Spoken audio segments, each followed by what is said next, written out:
Hello, welcome to another edition of a CNA's Opus. My name is Rich. I'm a certified nurse's aide. I want to just continue on the discussion on receptor tyrosine kinase. Um, it was said earlier, receptor tyrosine kinase has two ligands that'll bind to it. A good example would be epidermal growth factor, and it'll bind to the ligand binding domain of receptor tyrosine kinase on one and receptor tyrosine kinase on the other one, and they'll come together and they'll form a dimer. They'll hold together right there. And then the two will autophosphorylate. They'll transfer phosphate groups. And phosphate groups is going to activate things, recruit things. I just want to show you some things that it can recruit and activate, and this is a common one right here. Right there is the growth factor receptor binding protein 2, or GRB2, which will come to the underside of, the underside of receptor tyrosine kinase and bind to that phosphorylated tyrosine residue right there. So what I have right there in blue, that's SH2, and that stands for Sarc homology 2 domain. So the Sarc homology 2 domain will bind with phosphorylated tyrosine residue. And the reason that it's called Sarc homology 2 is because the Sarc domain was originally found in a protein called Sarc, but then it was found in other proteins. So then it got the name Sarc homology, and homology, homo, the same. So Sarc homology domain, and this one's number 2. So because that domain was found in other proteins, and the growth factor receptor binding protein 2 is one of them. On the other side of it, which I have here in green, you see right there, that's SH3, and that again is Sarc homology domain 3, so it's slightly different, but it's still in the Sarc family. That will bind to a proline-rich domain.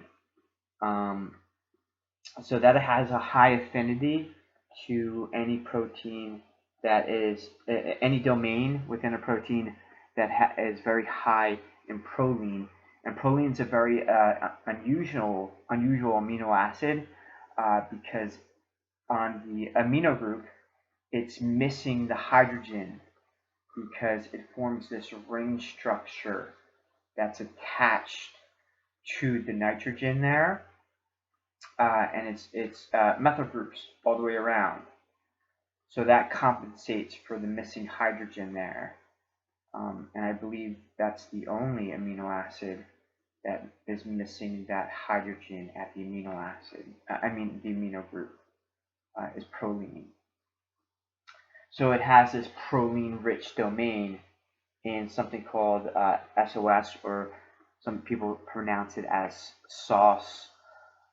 It's actually, the full name is Son of Sevenless. Son of Sevenless. It's a crazy name, but it's kind of cool. So anyway, so this will recruit the growth factor receptor binding protein 2 to the underside of receptor tyrosine kinase that's phosphorylated, and then SOS, Son of Sevenless, will come over, and the proline-rich domain will bind with the Sarc homology 3 domain. Now, one thing I want to point out with the receptor tyrosine kinase is that the inner core of the cell membrane is hydrophobic. So it doesn't have an affinity to water, or it's water-fearing, or it doesn't like water. The same thing with the single membrane alpha helix, which all receptor tyrosine kinases have, is hydrophobic. So they work with one another there. One doesn't have the opposite effect. They both cooperate with one another. So this is hydrophobic, and that's going to be important in later on in this video. Is that these are the inner core of the phospholipid bilayer, the cell membrane, is hydrophobic. It doesn't like water. So down here, this the SOS protein, or the sonacellulose enzyme, will go over to the RAS protein, and RAS is very important for downstream activity with the RAF/MEK/ERK pathway, but it has a lot of different names, MAPK, all these other kinds of names, but I call it RAS/MEK/ERK pathway, and it's basically just phosphate groups going all the way down until it gets towards the nucleus, where it'll phosphorylate a transcription factor called c-MEK and another transcription factor, which is actually a complex, which is a phosgene complex right there. And those are transcription factors that will transcribe or make messenger RNA for important things for the cell cycle to continue on, like decyclin, which decyclin will then bind to cyclin-dependent kinase 4, and that will then phosphorylate. I'm getting ahead of myself, but that'll then phosphorylate at 2 regions on the retinoblastoma protein, and once that's released, the cell cycle will go on. Anyway, some important details on here about this is that the hydrophobic core of the cell membrane, the RAS is attached to the cell membrane via lipid moiety, and it uses palmic acid or hexadecanoic acid, but the hexadecanoic acid is easier to read than palmic acid. It's easier to read even though it's harder to say, because the hex is going to stand for 6 carbons and the dec is going to stand for 10 carbons. So we know we have a 16 carbon chain, and anoic acid is a suffix for a carboxylic acid group. So we have right here the carboxylic acid group right here. If you could see it, there's the alcohol group, the carbon double bonded to an oxygen right there, and then we have the methylene groups here. And then I just put it in brackets and put 14 because I don't want to draw out all 14 of them. That would be kind of I really don't have the room in my hand, you know. And then at the end here, we have a methyl group because we have 3 hydrogens attached to 1 carbon, so there's a methyl group, and that'll go all the way out, and that is the palmic acid or the hexadecanoic acid all the way out, or a fatty acid.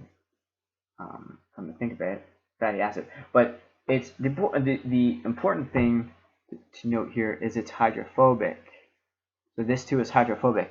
So with water, H2O is polar.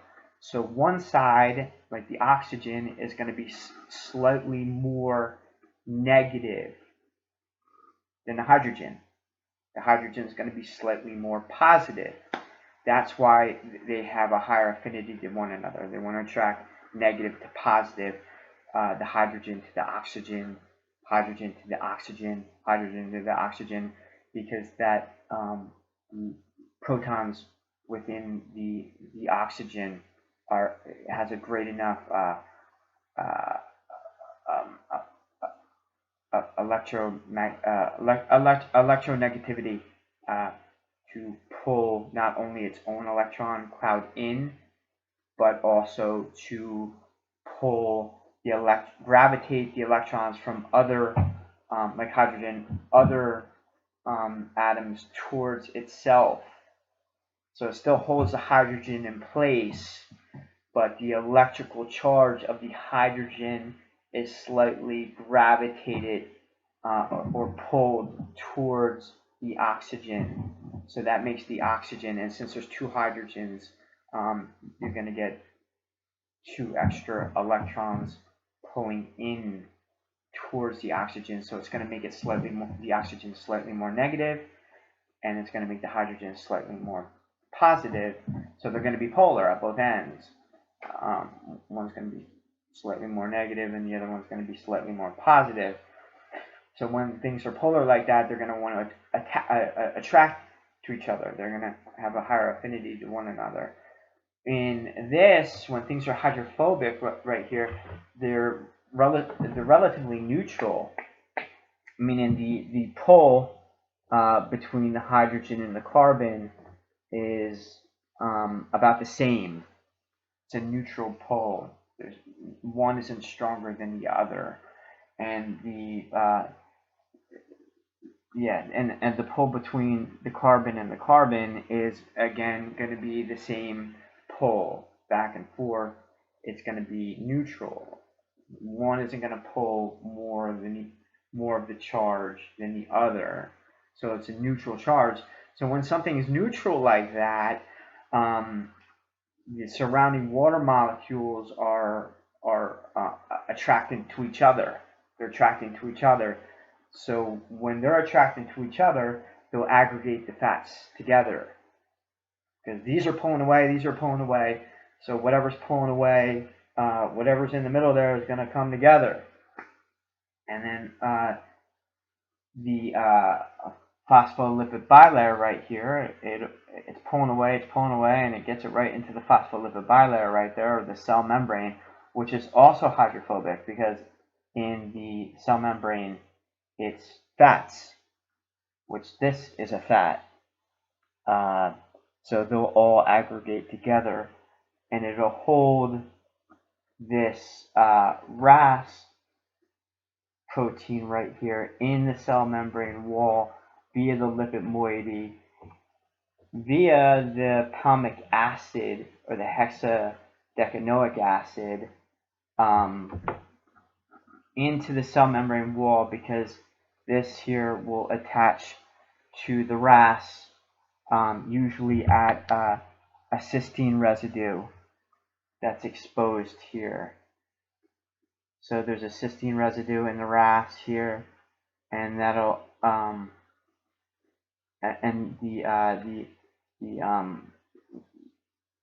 it'll get put into the other hydrophobic region, which is in the cell membrane here, and that's what holds it in place. RAS is a G monomeric protein, which means it's one polypeptide, and SOS or sonocephalus is a nucleotide exchange factor. So basically what that does is, to clear any confusion, SOS or sonocephalus does not go over here and add a phosphate group onto this to turn it into GTP, which is its on state. It doesn't give it a phosphate group. What it does is it breaks the bond of GDP right here, and GTP is then taken up from the cytoplasm, and then RAS is in its on state.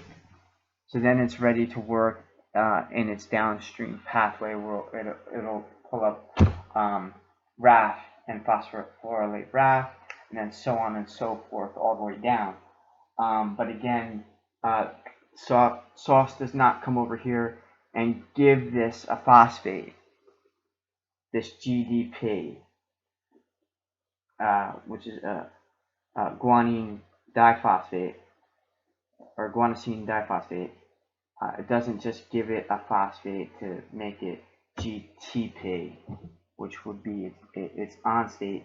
it actually breaks the bond right here in RAS, and GTP is taken up from the cytoplasm to put it in its on state, and then RAS can work its downstream pathway. One of the very dangerous things actually about receptor tyrosine kinase that separates it from other proteins that further the cell cycle is that RAS can activate both the RAS-RAF-MEK-ERK pathway, which is for transcription, and then it could also activate at the same time. It can activate something for translation, which would be one of them would be PI3-AKT-mTOR pathway, which would be for translation. So at the same time, you can, from receptor tyrosine kinase, you can have transcription happening, which is making the messenger RNA, and translation happening via one of the pathways is PI3-AKT-mTOR pathway for translation. So the receptor tyrosine kinases for the growth of cells, and sometimes in a very dangerous way, particularly if it's amplified, it can work to translate and transcribe at the same time. And that's kind of what makes receptor tyrosine kinase dangerous if it's amplified. So that's really all I have today, and I hope that wasn't too painful. And I'll see you next time.